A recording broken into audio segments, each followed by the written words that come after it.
دنیا په هر شي کې الله تعالی و انسان ته د دې تعلیم ورکوي چې انسان یو داسې ورځ را روانه ده چې په هغه کې به دا ټول نظام دا ټول کائنات ختمېږي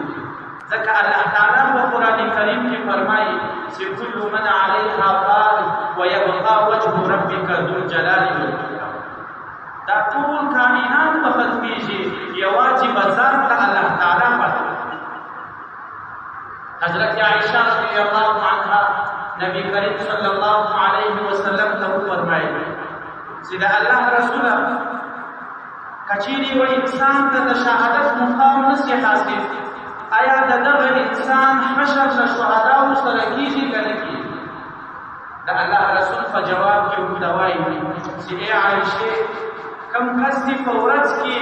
د مرګ تذکره شل واري وکړي الله تعالی د یو ورځ د قیامت باندې د شهدا وسره چې د مرګ یاد کوي د مرګ تذکره کوي د مرګ فکر سره وي چې ورځ داسې راځي چې دا په دې دنیا کې نه نو الله تعالی به ورځ د قیامت د شهدا وسره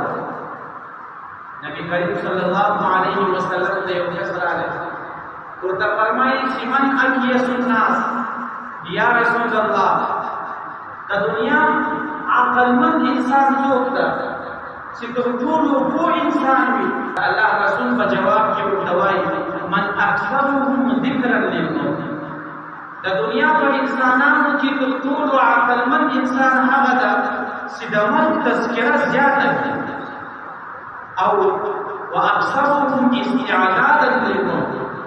او د مرګ له وروسته چې کومه زندګي را روانه ده د هغې زندګي لپاره ده په دغه عاجز زندګي کې یو څه کړي